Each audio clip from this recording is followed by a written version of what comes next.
Assalamualaikum warahmatullahi wabarakatuh. Saya Tisha Hirnisa Pratiwi dari jurusan Ilmu Tanah, Fakultas Pertanian, Universitas Lampung.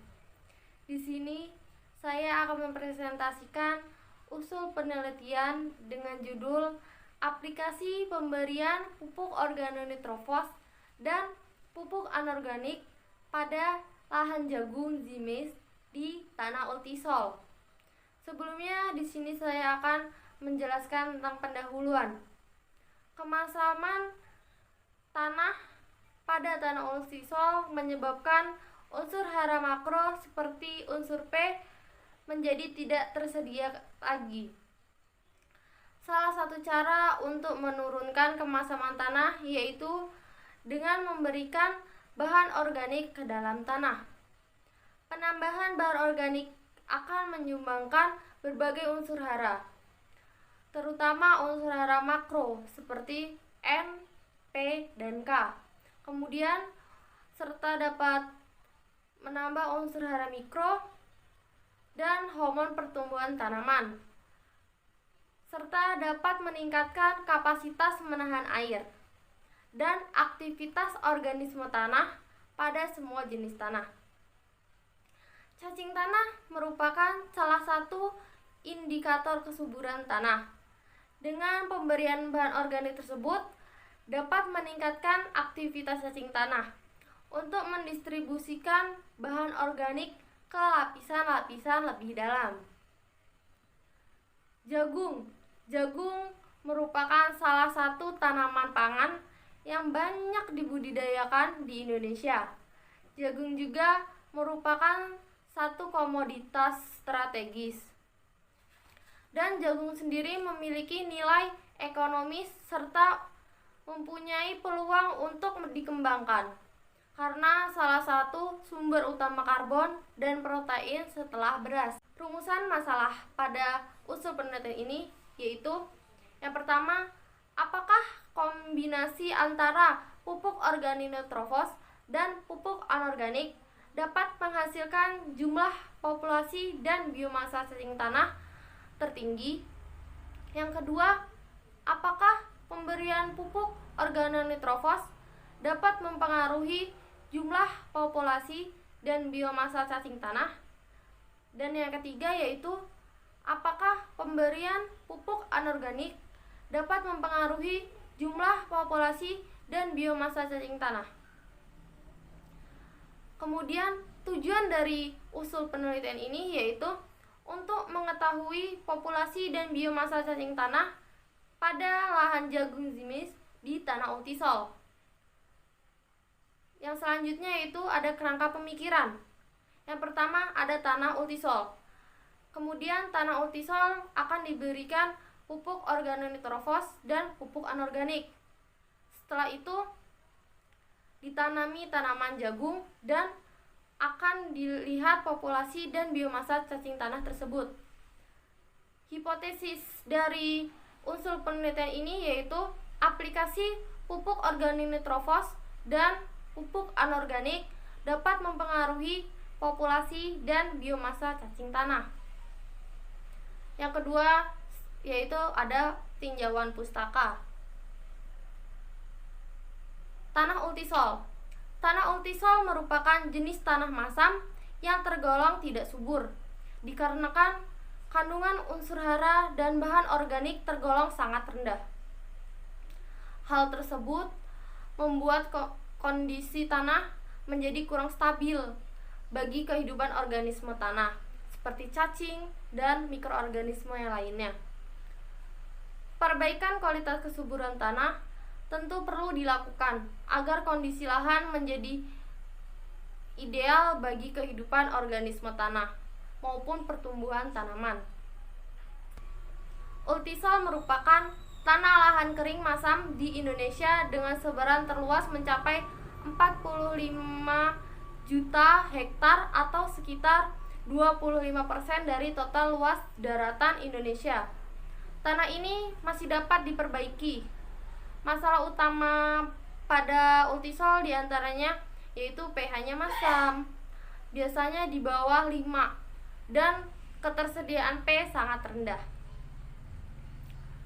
Yang kedua ada pemupukan. Pemupukan sendiri adalah salah satu cara untuk menambahkan unsur hara yang diperlukan tanaman untuk mencapai pertumbuhan dan hasil yang maksimal, baik dengan pupuk organik maupun pupuk anorganik. Pupuk organik sendiri adalah pupuk yang berasal dari sisa makhluk hidup yang telah terdekomposisi. Pupuk organik dapat berupa padatan dan cair, dapat diperkaya dengan bahan mineral atau mikroba yang bermanfaat untuk meningkatkan kandungan hara dan bahan organik tanah, serta memperbaiki sifat fisika, kimia, dan biologi tanah dengan kadar C organik minimal 6%. Pupuk organik dapat bermanfaat dalam pembentukan agregat tanah sebagai perekat antar partikel tanah dan dapat memperbaiki struktur tanah. Yang kedua yaitu ada pupuk anorganik. Pupuk anorganik biasanya diberikan untuk menyediakan unsur hara mikro yang dibutuhkan oleh tanaman. Pupuk anorganik dapat dibedakan menjadi pupuk tunggal, pupuk majemuk, dan pupuk campuran atau pupuk lengkap. Pupuk tunggal adalah pupuk yang hanya mengandung satu macam unsur hara, misalnya seperti pupuk urea yang mengandung unsur N, pupuk TSP yang mengandung unsur P, dan pupuk KCl yang mengandung unsur K. Kemudian pupuk majemuk adalah pupuk yang mengandung lebih dari satu unsur hara. Sedangkan pupuk lengkap atau pupuk campuran adalah pupuk yang mengandung unsur hara makro dan unsur hara mikro. Pupuk organoneutrofos sendiri merupakan salah satu jenis pupuk organik. Pupuk organoneutrofos terbuat dari bahan baku 80% kotoran sapi dan 20% batuan fosfat. Kemudian ditambah dengan mikroba penambat N dan pelarut fosfat. Kemudian ada cacing tanah. Cacing tanah secara sistematika berbulu tanpa kerangka yang tersusun oleh segmen-segmen, diselimuti oleh epidermis berupa kutikula, berpigmen tipis dan steae.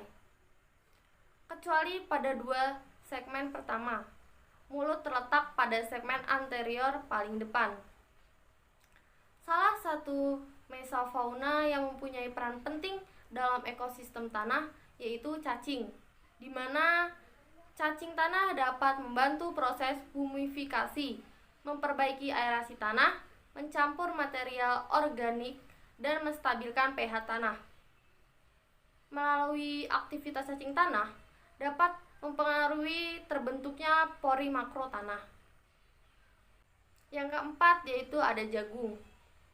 Selain beras, jagung adalah bahan pangan yang penting karena jagung merupakan sumber karbohidrat kedua setelah beras. Pada umumnya, jagung juga memerlukan unsur hara untuk keberlangsungan hidupnya. Unsur hara tersebut terdiri dari C, H, O, N, P, K, Ca, Mg, Zn, dan lain sebagainya. Jagung merupakan bahan baku industri dan pakan ternak. Di Indonesia sendiri, kebutuhan jagung sangat meningkat sekitar 5,16% untuk dikonsumsi oleh manusia, sedangkan sebagai pakan ternak dan bahan baku industri sekitar 10,86% per tahun. Kemudian di sini saya akan menjelaskan tentang metode penelitian. Waktu dan tempat penelitian. Penelitian ini dilakukan di laboratorium lapang terpadu atau LTPD, dan pada analisis biomasa akan dilakukan di laboratorium biotek di Fakultas Pertanian Universitas Lampung. Penelitian ini dimulai pada bulan Agustus 2020. Alat dan bahan yang digunakan pada saat penelitian yaitu yang pertama ada cangkul, ada tali rafia, ada tugal, ember, gayung, patok, meteran, dan timbangan elektrik. Sedangkan bahan yang digunakan pada penelitian yaitu ada benih jagung, pupuk organonitrofos, pupuk anorganik, biochar, dolomit, dan juga air. Metode penelitian yang saya gunakan yaitu dengan rancangan acak kelompok. Kemudian yaitu ada pelaksanaan penelitian. Yang pertama ada penyiapan lahan dan pengolahan tanah. Lahan yang digunakan yaitu lahan laboratorium lapang terpadu Fakultas Pertanian Universitas Lampung. Pengolahan tanah yang dilakukan yaitu dengan olah tanah intensif atau OTI, di mana tanah dicangkul 2 kali dalam 0 sampai 20 cm setiap awal tanam dibuang dari petak percobaan. Yang kedua yaitu ada pembuatan petak percobaan dan penanaman. Lahan dibagi menjadi 11 perlakuan dengan 3 kali ulangan. Setiap petakan dibuat dengan ukuran 4,5 meter kali 5 meter dengan jarak antar petak 50 cm dan jarak antar ulangan 1 meter. Yang ketiga ada pemupukan. Pupuk organotropos, biochar, dan dolomit diaplikasikan 1 minggu sebelum tanam dengan cara disebar dan dicampur langsung dengan tanah, kemudian diaduk hingga merata. Aplikasi dilakukan sesuai dosis perlakuan masing-masing.